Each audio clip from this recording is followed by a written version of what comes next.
Vamos a nuestro texto, Mateo 17, 14 en adelante, en el nombre de nuestro Señor Jesucristo.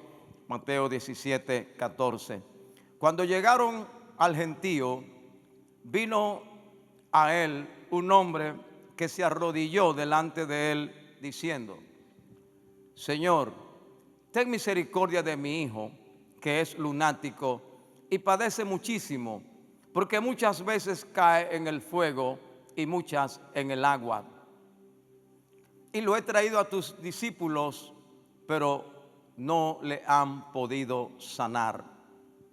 Respondiendo Jesús dijo: Oh generación incrédula y perversa, ¿hasta cuándo he de estar con vosotros? ¿Hasta cuándo os he de soportar? Traédmelo acá. Y reprendió Jesús al demonio, el cual salió del muchacho, y éste quedó sano desde aquella hora. Viniendo entonces los discípulos a Jesús aparte, dijeron: ¿por qué nosotros no pudimos echarlo fuera? Jesús les dijo: por vuestra poca fe, porque de cierto os digo que si tuvierais fe como un grano de mostaza, diréis a este monte: pásate de aquí allá, y se pasará, y nada os será imposible. Pero este género no sale sino con oración y ayuno. Amén. Hemos dicho anteriormente que aquí tenemos una de las promesas más poderosas y más desafiantes de toda la Biblia. Nada os será imposible. Procuraremos hoy concluir esta serie de mensajes sobre la fe de lo imposible. Ya lo vimos en varios mensajes anteriores y vamos a tratar de cerrar este ciclo en el día de hoy. Este es el último oligopistos. Y oligopistos es la traducción que nuestra Biblia da en una expresión que dice poca fe. ¿Por qué nosotros no pudimos echarlo fuera? Por vuestro oligopistos, o sea, por vuestra poca fe. De manera que la respuesta de Jesús, que concluye con esta poderosa promesa: nada os será imposible, parte de una pregunta que refleja la frustración, el sentido de fracaso, la inutilidad, la impotencia y hasta la vergüenza de los apóstoles del Señor. ¿Por qué nosotros no pudimos? Quiero llevarlos a tres conclusiones en este día. Como ya vimos en algún mensaje anterior, la fe es integral, engloba todas las áreas de la vida. Pero partimos de este punto hoy. La fe es empírica. Diga conmigo: empírica. ¿Qué significa eso? Empírico es lo que se experimenta.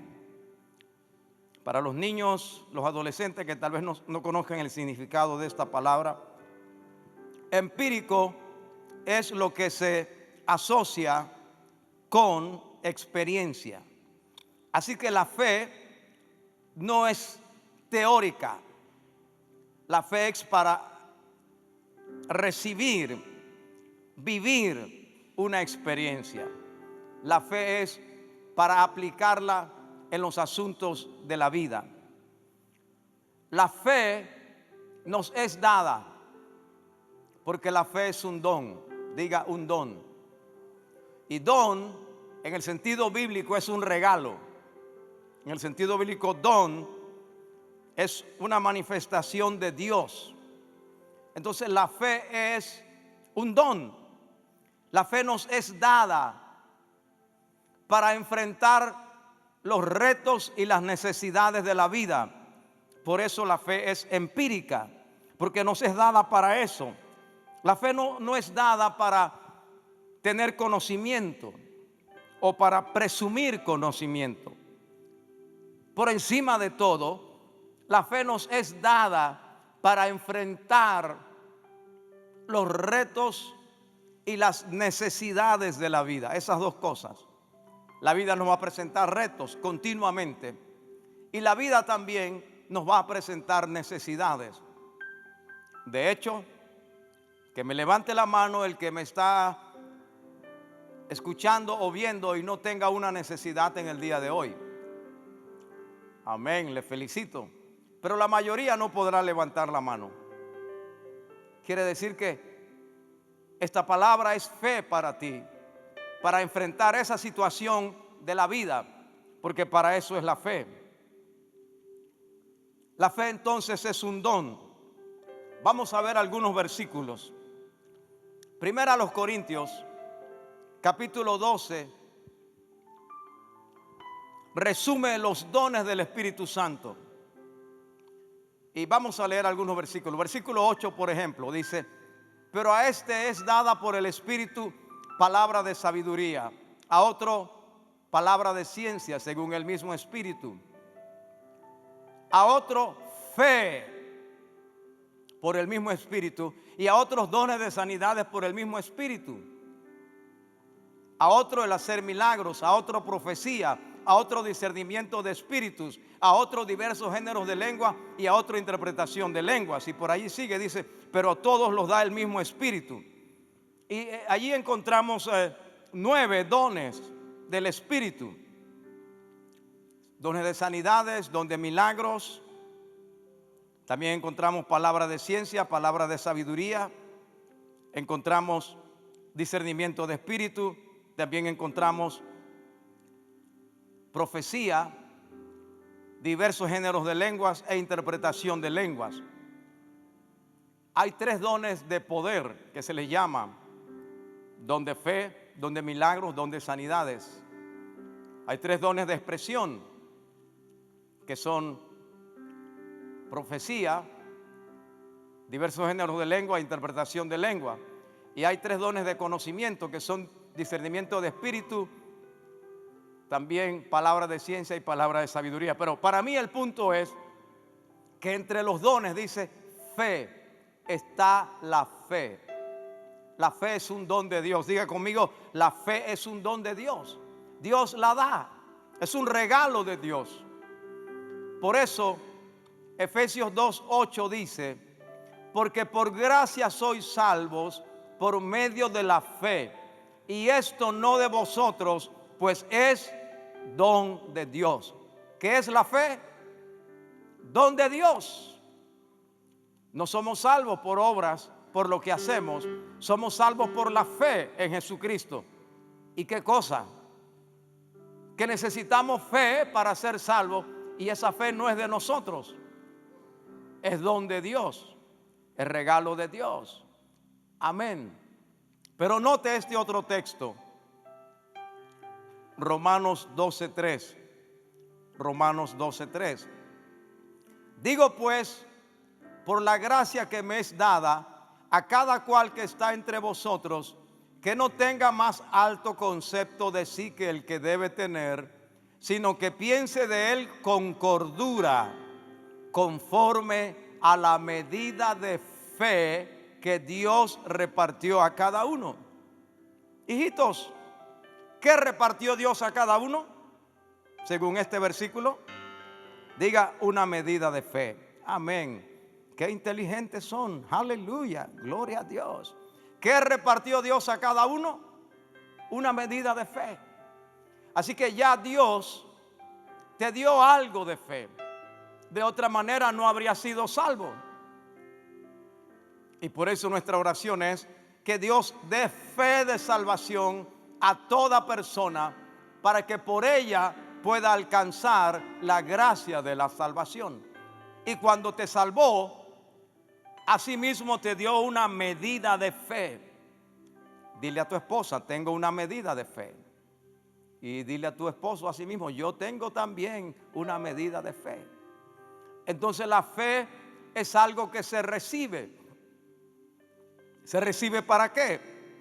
Ya lo he dicho hace 5 minutos, para aplicarlo a los retos y a las necesidades de la vida. ¿Por qué los discípulos fueron oligopistos? Porque en el momento en que hubo un reto, ¿cuál reto? El muchacho endemoniado. En el momento en que hubo una necesidad, ¿cuál necesidad? La liberación y la sanidad. No hubo fe. Entonces, allí quiero llevarlos. La fe es empírica, es para la práctica, es para la solución de necesidades, es para el avance ante los retos y los desafíos de la vida. Oye esto, la fe no presume, la fe no es presumida, la fe no se pavonea. Se sanó por mi fe, se levantó por mi fe, di una palabra y mira lo que ocurrió, hablé y mira la profecía cómo se cumplió. No, Dios nos ayude. La fe no es para presumir, la fe es para aplicarse en los momentos de las necesidades de la vida. Recuerde, cuando los discípulos regresaron al Señor y venían con tanto gozo que dijeron: Señor, aún los demonios se nos sujetan en tu nombre. Venían con tal nivel de exaltación personal que dijeron: aún los demonios se nos sujetan en tu nombre. Y el Señor les dijo: no se gocen de que los demonios se sujetan en su nombre, gócense de que su nombre está escrito en el libro de la vida. Y les dijo: yo veía a Satanás caer del cielo como un rayo. ¿Qué significa eso? No, la fe no es para andar presumiendo. Gócense de que su nombre está escrito en el libro de la vida. Hagan lo que tienen que hacer, echen fuera demonios, sanen enfermos, pero no presuman de eso. Algo más sobre la fe empírica. Oye esto, la fe transforma problemas en bendiciones. Para eso es la fe. Recuerden que el Señor les está contestando a ellos una pregunta. ¿Cuál pregunta? ¿Por qué nosotros no pudimos? ¿Y por qué no pudieron? Sencillamente por su poca fe. ¿Por qué no pudieron? Porque habían descansado en lo que ya habían hecho en otra etapa de la vida. Lo que había sucedido semanas atrás, cuando el Señor los envió de 2 en 2. Pero la lección ahora es: la fe nos es dada para convertir nuestras necesidades en lecciones, nuestros problemas en bendiciones. Si alguien tiene un problema en este día, estoy aquí para decirle: esta señal llega a tu casa, esta señal te alcanza a donde estás, tan solo para decirte esto: la fe ha venido a ti para transformar los problemas en bendiciones. Y si tu esposa, tu familia saben que están atravesando un problema, es un buen momento para decirle: Dios nos da fe para transformar este problema en bendición. Fue lo que Jesús hizo con el muchacho. Fue lo que Jesús hizo con el padre del muchacho. ¿Qué problema? Un espíritu lo toma, se va secando, echa espuma por la boca, lo echa en el fuego, lo echa en el agua, lo quiere matar. ¿Qué problema? Era el hijo único, dice Lucas. ¿Qué problema? Los discípulos no pueden, pero ahora viene Jesús y con fe echa fuera el demonio, el muchacho es libre. Para esto es la fe. para enfrentar los problemas y las necesidades de la vida, para convertirlo, oye esto, no solamente en bendiciones, sino en lecciones. Diga conmigo, lecciones. La fe hará que los problemas que tú enfrentes se conviertan en lecciones. De hecho, ellos están ahora mismo experimentando una lección. ¿Por qué no pudimos? Y eso se convierte en una fuente de enseñanzas. Mire, este es mi cuarto mensaje de este pasaje. Ya llevo 4 mensajes solo de este pasaje.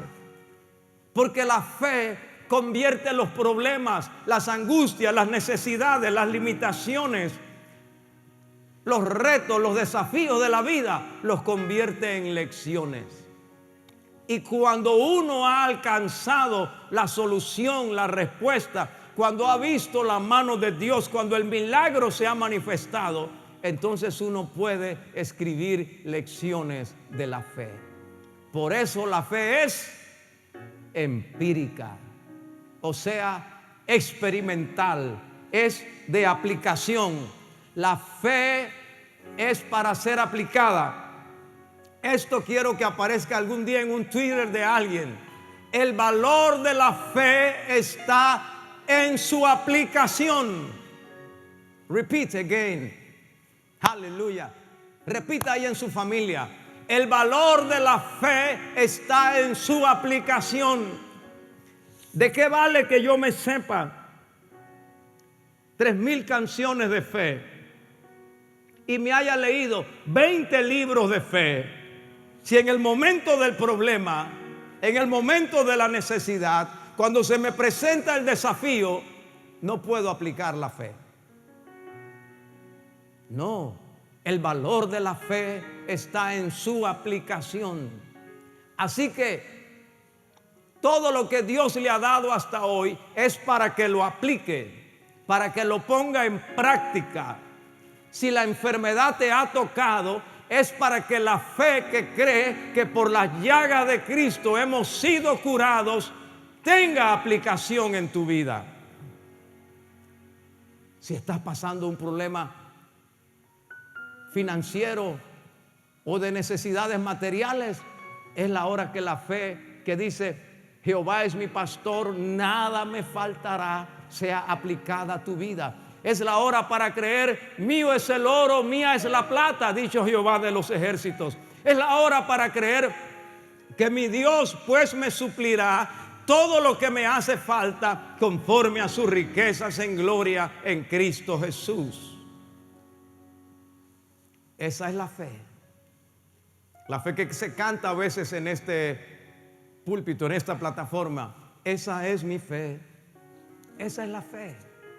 Entonces, la fe, oye esto, faith grows with the experience. La fe crece con la experiencia.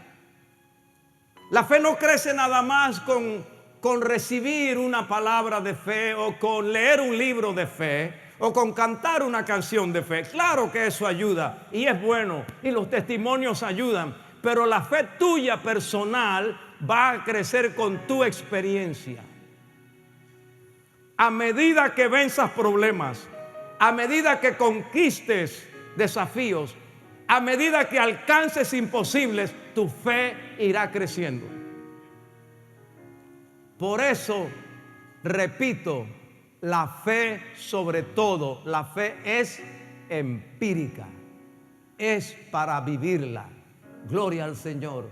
Y en este tiempo que estamos viviendo, sin duda alguna, es ese tiempo para ejercer fe. Todo lo que hemos aprendido, todo lo que hemos recibido, todas las enseñanzas que nos han sido dadas, todos los versículos que hemos leído en la Biblia, es la hora de aplicar esa palabra a la fe. Y tu fe crecerá. Tu fe está creciendo. Recuerda que los discípulos dijeron un día: Señor, aumentanos la fe, porque la fe puede crecer. Ya te ha sido dada. Hay una medida de fe que te fue dada, pero no se quedará en esa medida. es el mínimo.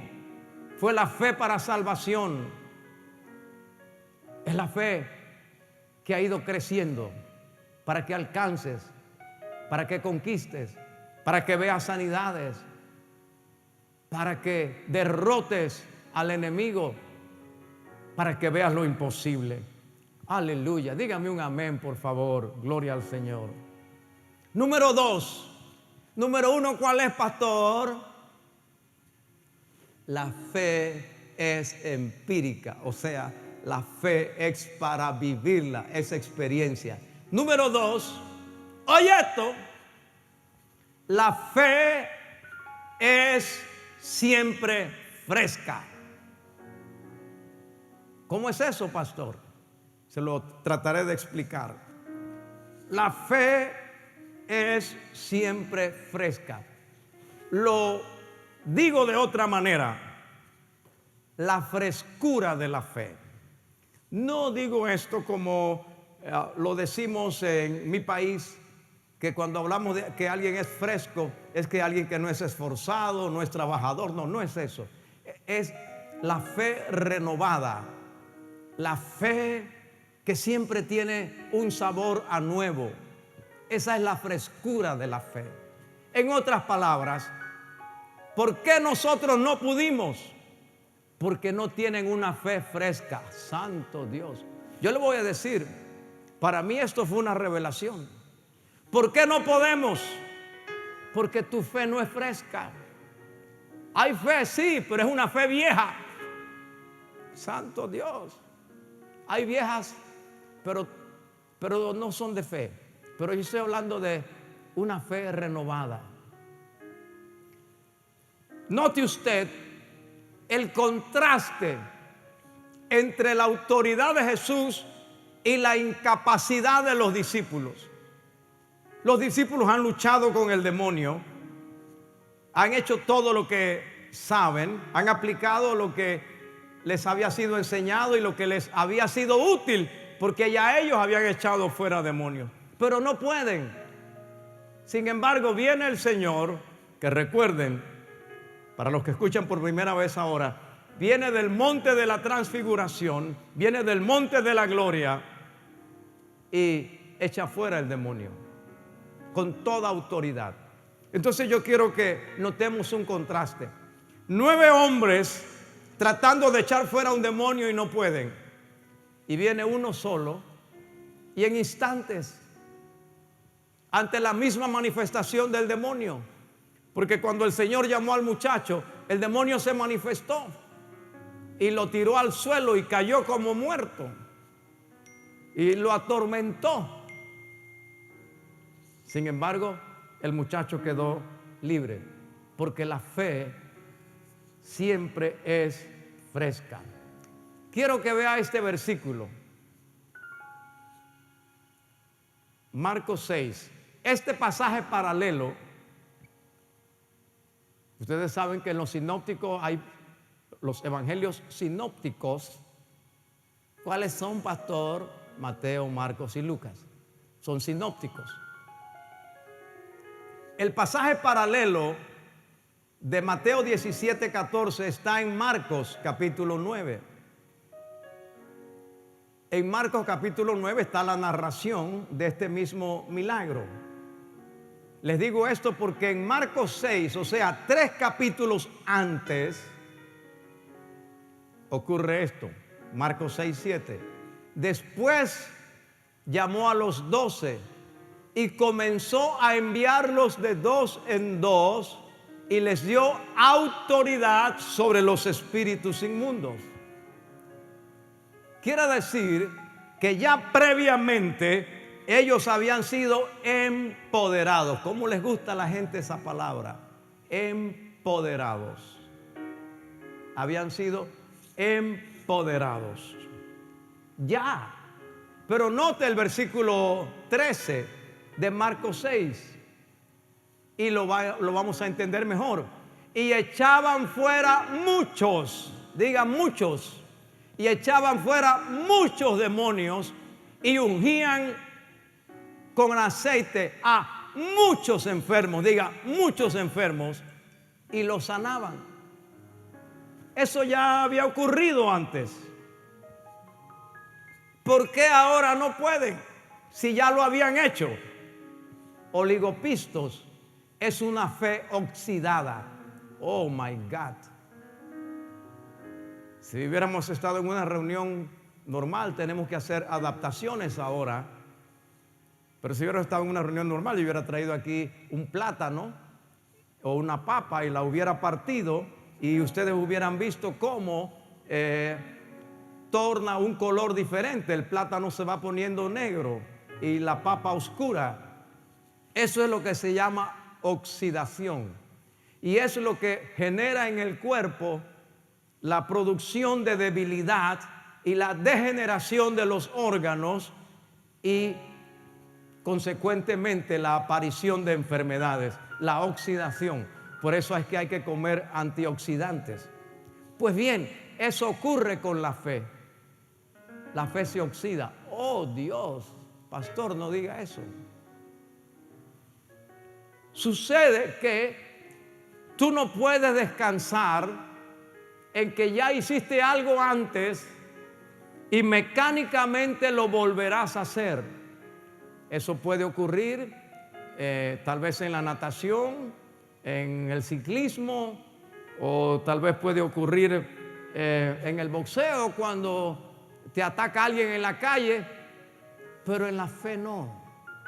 La fe tiene que ser siempre renovada. La fe debe mantenerse fresca continuamente. Esto puede ser otro Twitter. Nuevos retos exigen fe renovada. Hemos vivido muchas cosas, pero no una pandemia. Entonces esta pandemia exige una fe fresca para enfrentar esta situación. Esta pandemia exige una fe que esté renovada para poder enfrentar las circunstancias que la pandemia produce y no llenarnos el corazón de ansiedad. Es la hora en que la fe renovada tiene que creer en esta promesa: la paz os dejo, mi paz os doy, yo no os la doy como el mundo la da. No se turbe vuestro corazón ni tenga miedo. Do not fear. No tenga miedo, porque yo te doy la paz. Ahora, yo no puedo vivir con la paz que tenía cuando en mi país abundaba el dinero, cuando no había absoluto desempleo, cuando los extranjeros venían a mi país porque aquí había prosperidad. Esa no es la fe que yo voy a usar ahora. Esa fe está oxidada para este momento. I can explain my point. ¿Puedo explicar mi punto? ¿Me estoy haciendo entender? Esta situación exige una nueva fe, una fe fresca. Yo no puedo ahora tirarme al piso y revolcarme y hacer carantoña y decir que eso es fe. Eso no va a quitar la pandemia. Debo tener una fe fresca. La situación con Jesús es que Él venía del monte, donde se transfiguró, donde habló con Moisés y con Elías. Dice la Biblia, rodeados de gloria, donde la gloria era tan grande que Pedro dijo: bueno es para nosotros que estemos aquí y hagamos 3 enramadas. Bueno, de allá venía Jesús. Venía con un nivel tan alto de fe que cuando la gente lo vio, corrió hacia Él, dice la Biblia. Se asombraron y le saludaron. Y la fe, Jesús, tomó dominio de la situación. Quiero decirte esto también. La fe está en mí, pero no es mi posesión. Oh, aleluya. Estuviera el templo lleno, alguien había gritado: tremenda palabra. Otro hubiera gritado: habla, papá. Pero bueno, yo me lo grito yo mismo. La fe está en mí, pero no es mi posesión. Lo aplico así. Yo estoy transmitiendo ahora por todas las redes, etcétera, pero también por señal de radio y televisión. Tenemos una señal de radio y de televisión que nos permite llegar hasta donde usted está. Esa señal la usamos nosotros, pero no es nuestra, es del Estado. La podemos usar mientras mantengamos los cánones, las normas y durante el tiempo que se nos ha dado la concesión. Y nos bendice y todo el mundo cree que es nuestra. Nuestros son los equipos, pero la señal es del Estado. La fe está en ti, pero no es algo que tú puedes usar a discreción y a criterio. No la puedes usar para que caiga fuego del cielo y consuma a los samaritanos, como un día quisieron los discípulos. Señor, manda que caiga fuego del cielo, porque estos no nos quieren recibir. No, eso no es fe. La fe es de Dios. La fe es de Dios. Le voy a explicar esto. ¿Me da unos minutos? Porque necesito unos minutos, porque me están oyendo teólogos, pastores, gente que sabe mucho, pero me está oyendo gente recién convertida y tengo que ir al nivel de ellos para explicar esto. Un día Jesús iba de Betania a Jerusalén, vio la higuera, buscó fruto, no lo halló y dijo: nunca jamás nadie coma fruto de ti. Siguió el camino.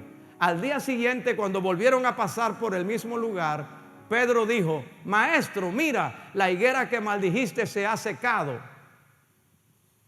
Marcos 11, 23. Jesús les dijo, 22, tened fe en Dios.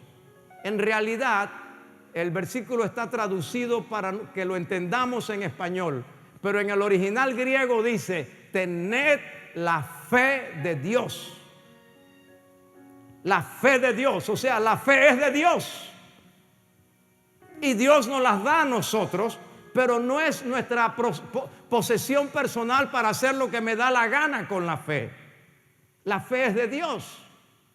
Por eso Hebreos dice, Hebreos 11:3, por la fe entendemos haber sido constituido el universo por la palabra de Dios, de modo que lo que se ve fue hecho de lo que no se veía. ¿Cuál es la fe de Dios?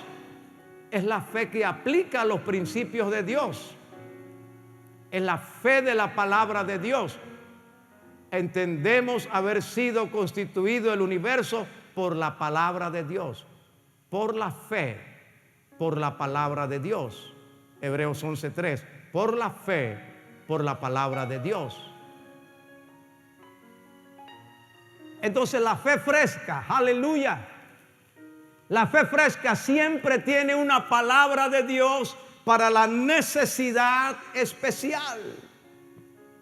Y eso es lo que no tuvieron los discípulos frente al demonio. Una palabra de Dios para la necesidad especial. Porque la fe no es mía, la fe es de Dios. Y el que da la fe tiene que darme la palabra para la necesidad especial. Santo Dios, creo que eso no es muy complicado de entenderlo. Aplica la fe de la palabra a la necesidad especial. Esto requiere la oxigenación de la fe. Aleluya. Sin oxígeno vamos a morir. Sin oxígeno las especies mueren.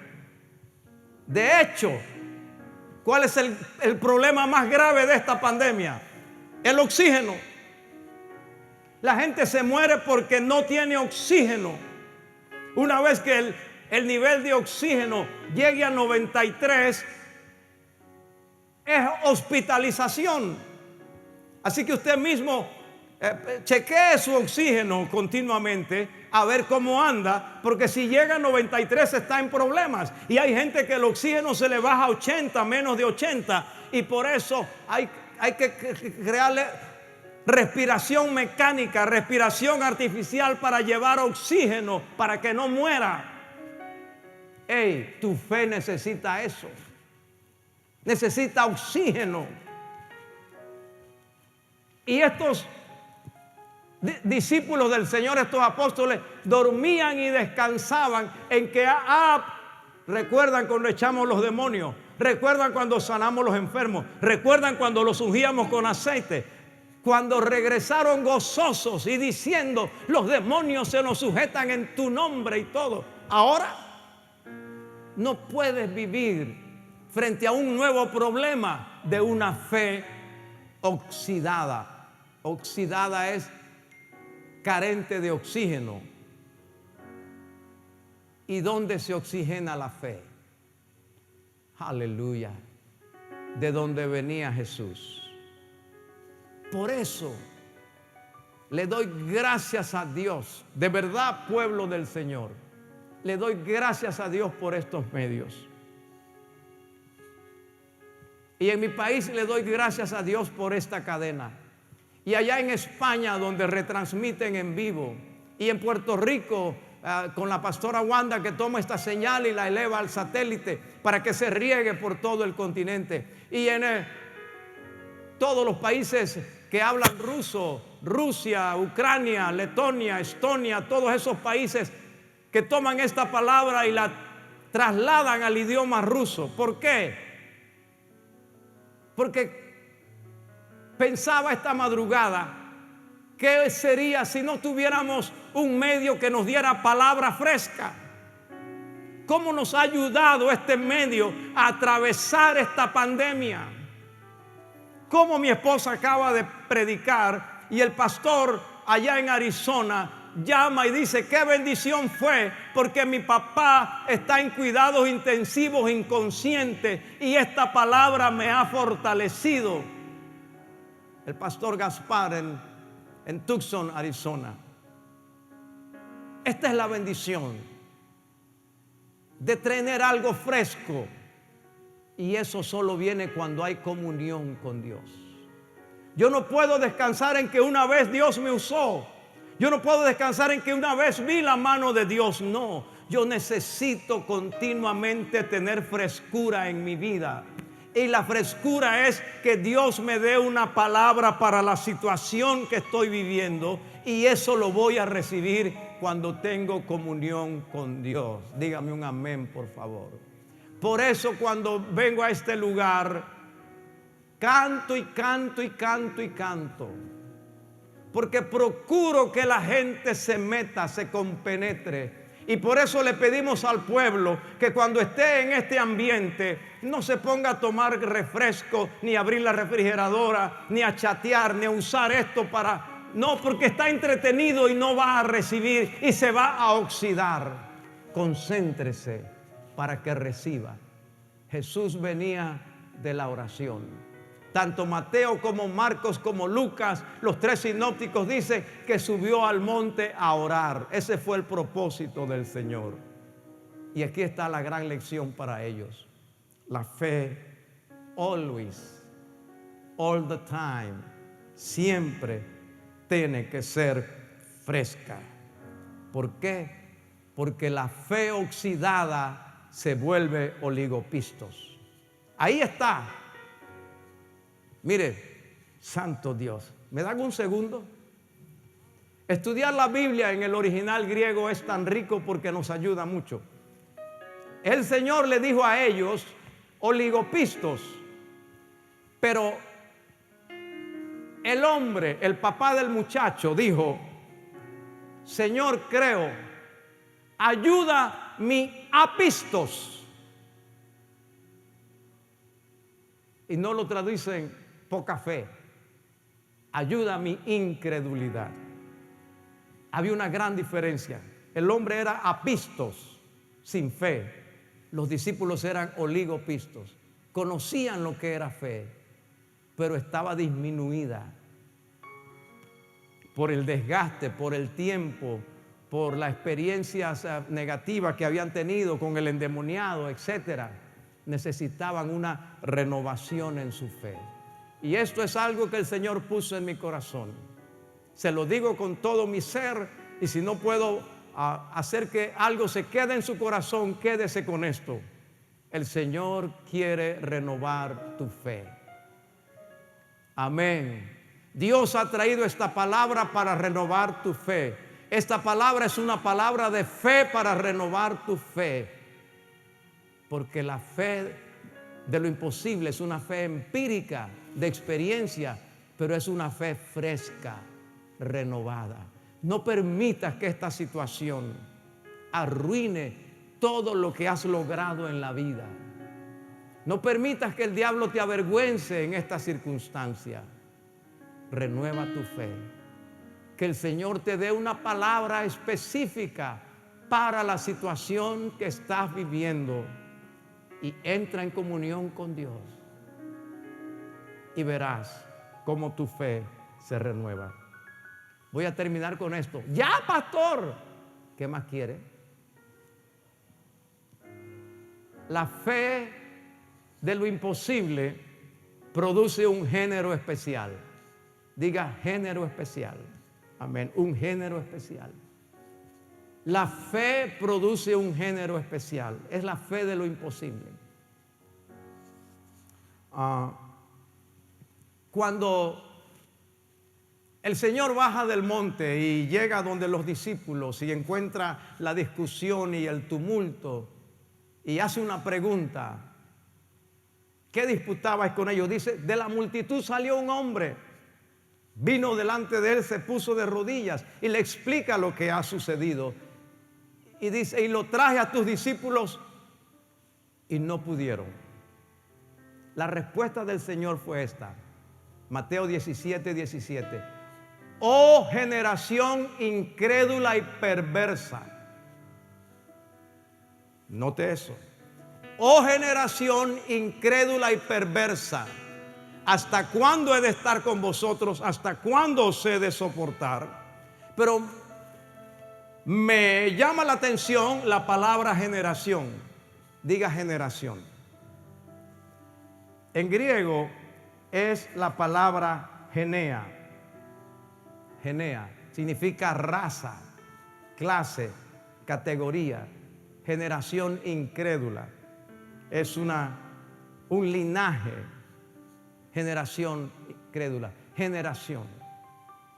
Bien, Jesús echa fuera el demonio, el muchacho se levanta, Jesús le da la mano, lo levanta, se lo entrega a su padre, la multitud se maravilla de Dios, dan gloria a Dios, todo el mundo se va, los discípulos se van tristes y preocupados y derrotados y por fin le preguntan al Señor, ¿por qué nosotros no pudimos? El Señor les da esta gran lección. Si tuvierais fe como un grano de mostaza. Esto me va a ser bien complicado porque estamos en otras circunstancias y no tenemos lo que normalmente tenemos aquí. Pero el Señor dijo, si tuvierais fe como un grano de mostaza, por vuestra poca fe. Porque si tuvierais fe como un grano de mostaza, no se olvide de la palabra generación.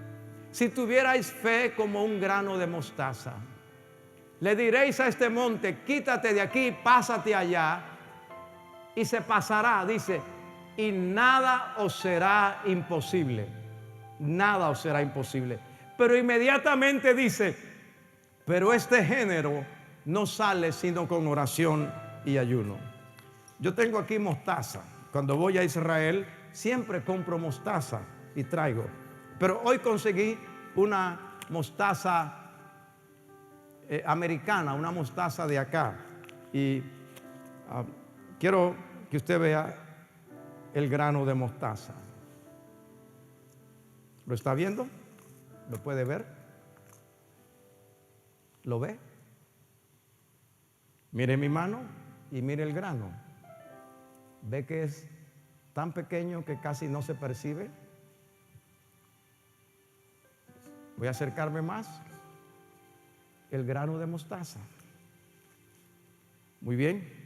Voy a ver si lo puede ver aquí en el recipiente. Esta es la bolsa donde viene la semilla de mostaza. ¿Lo podrá ver? Mire que ni se ve. Ahí está. El oscuro, el grano oscuro es la mostaza de acá, de América, y el otro grano más beige es la mostaza como se da en el Medio Oriente. Un granito, un grano de mostaza, un grano de mostaza. Ahí está. Es tan pequeño, pero tan pequeño, que tengo muchos granos en mi mano. Bien. Vamos a ver si ahora lo ven. Dejé solamente 3 o 4 granos. Muy bien. Grano de mostaza. Casi no lo ven. Bueno, si tuviera fe como ese grano, eso es todo lo que hace falta. Eso es todo el tamaño de una fe para mover montañas. Un grano de mostaza. Hay una fe así, de grano de mostaza. Vuelvo a la palabra generación. Oh generación incrédula y perversa. Generación. Ahí hay una generación que no ha creído, una generación que no puede echar fuera demonios, una generación que discute, una generación que ve lo imposible.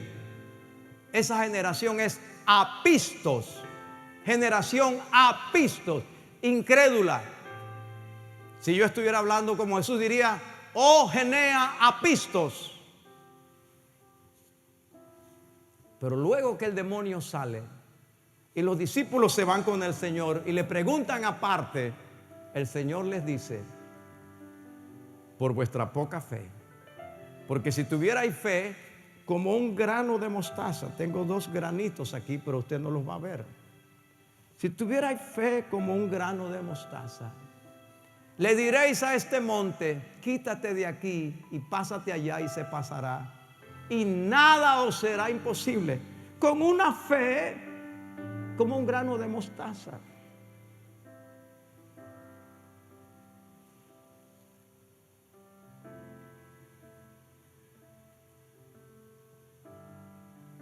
Y luego dice, este género.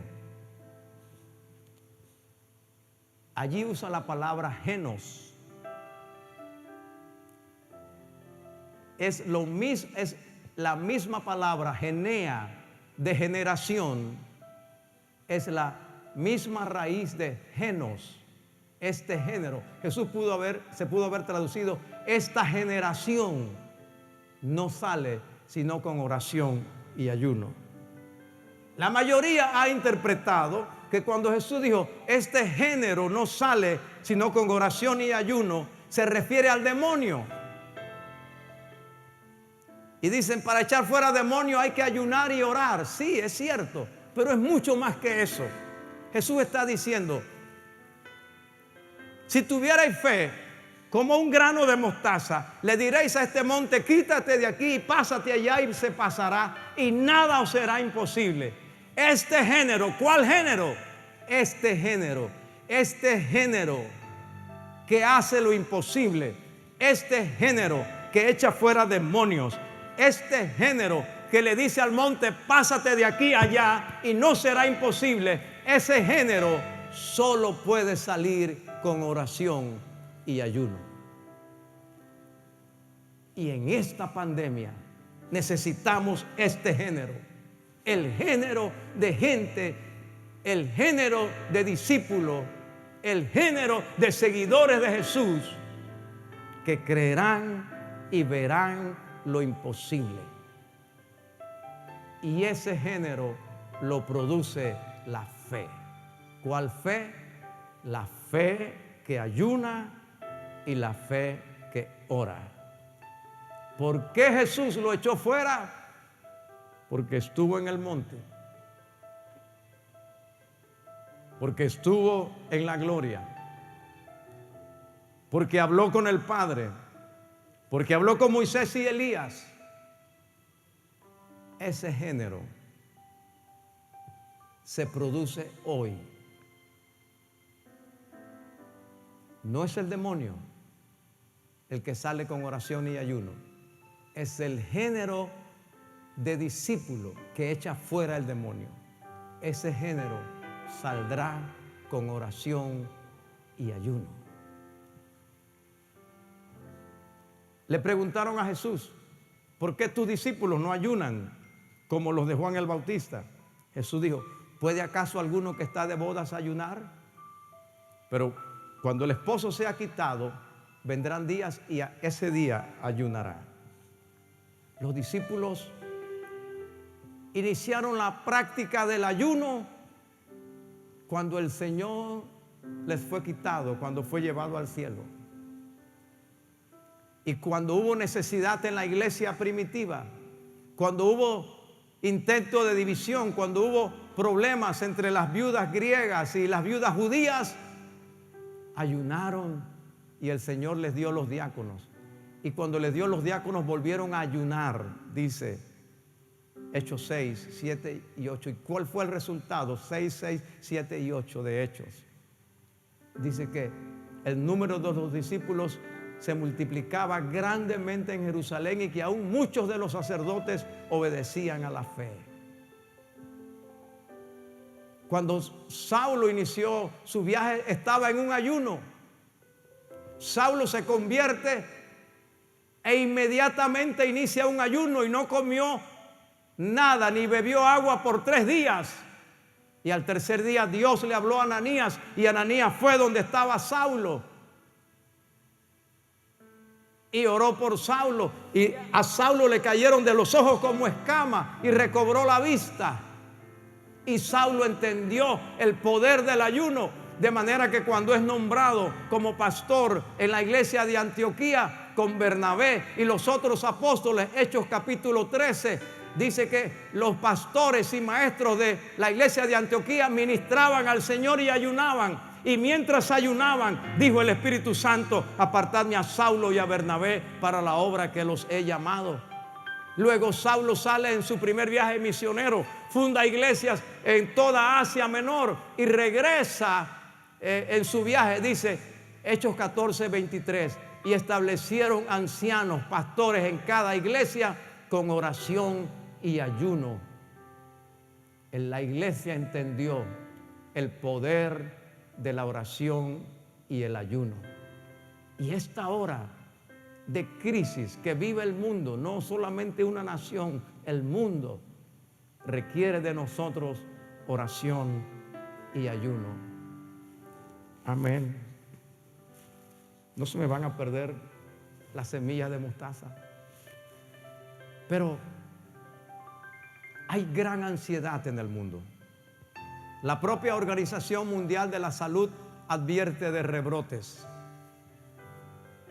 Se han producido algunos en Alemania, en una fábrica de productos cárnicos, 1000 contagios.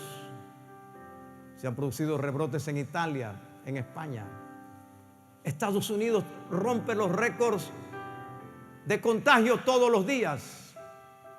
Brasil es inimaginable la cantidad de muertos. Nuestro continente se ha convertido ahora en el centro mundial de mayor contagio y mayor muerte. Esto nos dice lo que yo anuncié a principio de año, que la crisis de la pandemia sería peor en las consecuencias financieras, económicas y sociales, educativas y de relaciones que en la propia enfermedad. Y hoy la pobreza cabalga como el jinete del Apocalipsis sobre nuestros pueblos. La producción ha decaído, la falta de empleo, la desesperanza. Esto no se puede soportar indefinidamente. Hay países donde los hospitales no dan abasto, donde los sepelios han tenido que ser masivos, donde no hay tiempo para hacer exámenes ni biopsias. Entonces, pueblo, ante una circunstancia como esta, hay un género que puede enfrentar esto. Es el género de la fe que viene con oración y ayuno. Porque en ese ejercicio espiritual de oración y ayuno encontraremos cómo salir adelante. Porque este género es el género que le dice al monte: pásate de aquí y échate allá. Con todo respeto y sin tratar de ofender a nadie. Pero antes que se iniciara la gravedad de esta pandemia, cuando apenas se anunciaba que había traspasado de China a Europa y se daban los primeros números de Italia, se levantaron voces diciendo: detengan esto sencillamente con decretos, hagan un decreto, coloquen un mapa, pónganse en la frontera y digan: aquí no entrará. Hermanos, esto no es con decretos, respeto eso, pero esto es con oración y ayuno. Se necesita una clase de fe, una clase de discípulo de fe que detenga esto con oración y con ayuno. Cuando construimos este edificio, entramos aquí apurados, sin comodidades, sencillamente porque no podíamos seguir en el lugar que alquilábamos. Incluso tuvimos que hacer reuniones los domingos en gimnasios alquilados, en colegios, etcétera. Y un día nos metimos de todas maneras, como estuviera el templo, soportando calor y la incomodidad. No había sillas en las graderías, la gente se sentaba directamente sobre el concreto. Y la situación era asfixiante, porque estábamos comprando simultáneamente un terreno para nuestros estacionamientos, porque era la única manera como el gobierno, el Estado nos permitía hacer uso del templo, que tuviéramos un terreno adicional para los estacionamientos. Y nos metimos en esa deuda mientras construíamos. Y la situación se fue haciendo asfixiante y no podíamos enfrentar los compromisos de las empresas constructoras, de las empresas que proveían, de las empresas con sus trabajadores que nos decían: esta quincena son tantos miles, etcétera.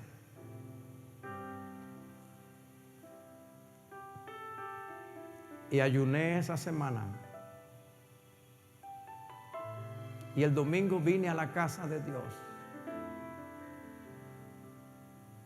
Y ahí estaba el pueblo. Y estábamos cantando. Claro, con algo de calor y todo. Terminamos la reunión. Y una persona comenzó a averiguar por mí y luego a llamarme.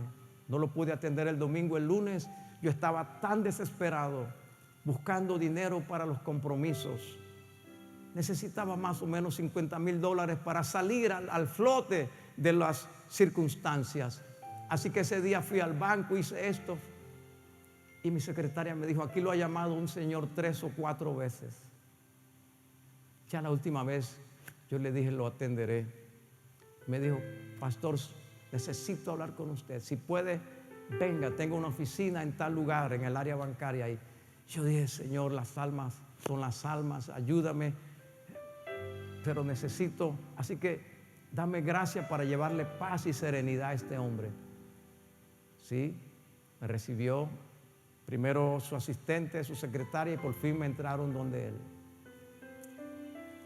Y me dice: resumo esto así: el poder de la oración y el ayuno. Eso no lo sabía casi nadie.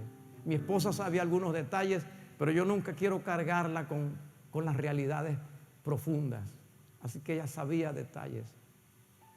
Lo sabía la contadora, lo sabía los que teníamos que enfrentar los pagos.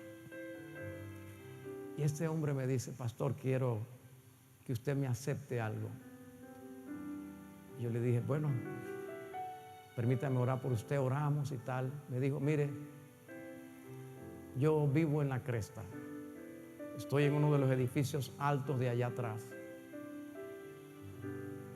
Y todos los domingos yo voy a mi finca y tengo una casa en la playa, o voy a la finca o voy a la playa. Y yo veo ese movimiento de autos y de gente. Y yo le dije a mi chofer ayer, entra, que yo quiero ver eso. Y si yo entré nada más por 5, 6, 7 minutos, ni siquiera me senté, me quedé atrás. Me impresionó lo que hay allí. Me impresionó el nivel de fervor de la gente. Lamentablemente tenía que salir porque mi familia me estaba esperando en la playa. Pero me dijo, pastor, yo lo escuché cuando usted rezaba y decía, Dios, necesito un milagro. Dios, necesito un milagro.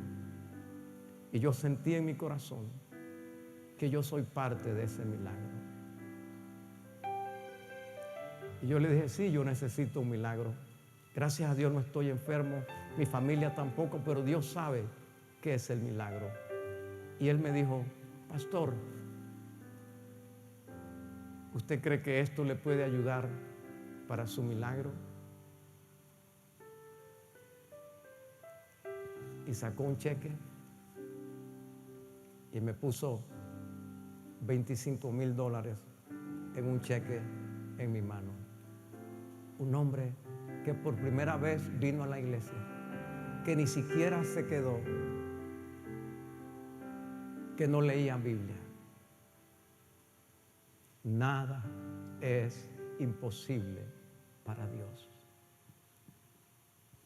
Yo he orado que en esta época tan difícil el Señor nos dé la fe del grano de mostaza,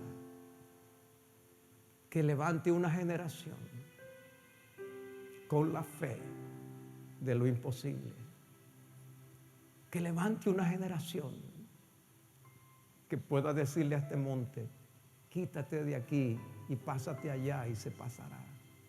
Hermanos, esos $25,000 no solucionaron el problema, pero me dieron fuerzas. Al día siguiente yo estaba pagando la mensualidad retrasada. Estaba pagando la mensualidad retrasada del terreno que estábamos comprando.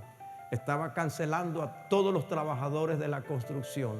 Y esa misma semana hicimos el primer abono para todas las sillas de toda la parte de arriba del santuario. Y las 2 semanas después hicimos el primer abono para los aires acondicionados. Yo les puedo decir, si puedes creer, al que cree, todo es posible. Y este género se levantará hoy. Deme un segundo para decir esto.